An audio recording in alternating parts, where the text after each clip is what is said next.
Welcome to the Xiaomi robot review. For $339, is it comparable to other robots out there? Let's find out. So when you get a first look at the vacuum packaging, it's in cardboard with a picture of the robot in front. Nothing really tells you about anything that lies within the cardboard box inside except for its huge weight. Inside you'll get greeted with information about the robot. Underneath that you get the robot itself, and beside that you get in its own box is this charger and power cable. Overall it's very simplistic, the unboxing, and then you can clearly tell where the budget went to. They really cut out a lot on the budget for the box, use the rest of the money for the robot itself, which is a really good choice. Setting up requires you to download the Mi Home app, and then you can sign in via Facebook. Then you can link your phone to the robot that comes with a charge already via Bluetooth. And before linking the robot to your house Wi-Fi connection, you have to manually connect to Bluetooth first before you can sign it in to your house Wi-Fi. The amount of work that goes into programming for this robot is quite amazing. I performed 2 different tests, then the robot actually passed both tests. Okay, the first test is me placing down the robot in a new room and starting up just to find its home point when the dock is already in the room. So it will go around the edges of your room until it finds the dock. But unfortunately, it wouldn't attempt to go into any other rooms even though the door is wide open, because it thinks like you put it down in the room where the dock is. It just assumes. So you gotta take note about that.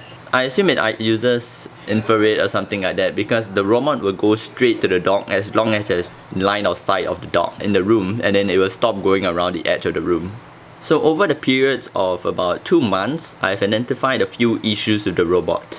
When the robot runs out of battery, it will just stop doing what it's doing, and then it will attempt to try to find the dock. But then if the dock is in another room, it will not find it. Then it will just say, couldn't find the dock. Bring the vacuum closer to the dock and try again.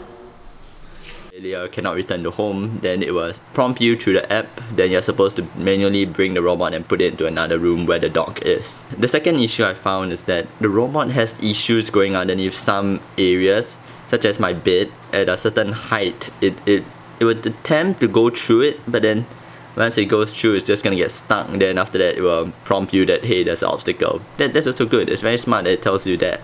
But the funny thing is, if your phone doesn't allow the app to run in the background, it sort of just doesn't tell you. So you have to end up looking for it. Or once you launch the app, then it tells you it's stuck, and it shows you its last location or live location if your battery is dead on the robot.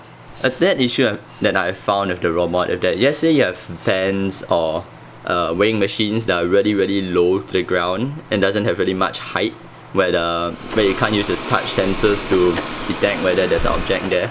It sort of just fights with it and pushes it around until it like hits a wall with the object. So if you have garbage bins or something like that, you might want to move it out of the way or put it along the wall, like at the corner of the wall. If not, it's just gonna move your garbage bins and make a bit of a mess out of it, because it's gonna move it wherever it wants to move it until it realizes, hey, I'm pushing an object instead of going around the object. So the advantages of the robot is that it's really a great bang for the buck in its price range. The exterior is very simplistic. Its size fits underneath most beds as long as it can, as long as your bed is low enough to the ground where you can stop it, or the bed is high enough where you can go underneath it. Okay, my fourth bad point about this robot is that if your house has staircases or something like steps, there's a decrease on the ground where the robot has to go down it. It sometimes doesn't want to climb up. So if you say a very thick carpet, and then it wouldn't really want to climb up it, because it just think it's an obstacle. Then it will try to climb, then it will struggle a bit. It is a very noisy process as it tries to do that. Then after it will just attempt to go away from it because it really hates it. Also, curtains are really annoying for it. As long as you move the curtains out away from the wall, they seem to be okay with, the robot seem to be okay with it. Battery life is good. With a 5200 mAh battery, it can clean 71 square meters in 60 minutes. That will equate to 1.813 square meter per minute. The ability for you to tell the robot to start cleaning even though you're out of the house is actually quite cool, as what we teens would call it dope. You can also program it to start cleaning at random timings through this like timer thing. I don't think it should be called timer. I think it should be called like automation, then auto start or something like that, because it just says timer.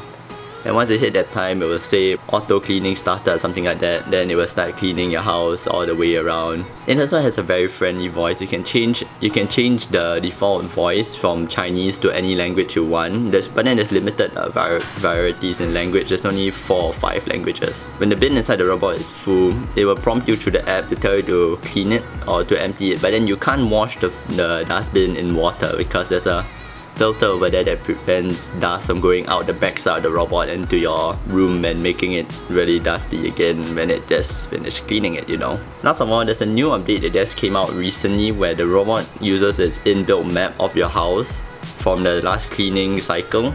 And you can actually highlight an area section for you to tell the robot to start cleaning them. And once you have done that, it will automatically use the map it generated to travel all the way to that point to start cleaning. So if just say you accidentally spilled something in that corner, you can highlight it, then it's gonna travel all the way there and start cleaning. However, the new update has made the app really laggy for my phone, but if yours is not laggy after the update, please do tell me. Overall, I find the setup process is really simple. The programming in this robot is really good. And with all the different 100 types of vacuums you have out there, like robot vacuums, and this one is actually quite good. It's a balance between affordability and effectiveness. I've seen other robots out there where you have to use a remote to start it and then it just doesn't work sometimes. I've seen that.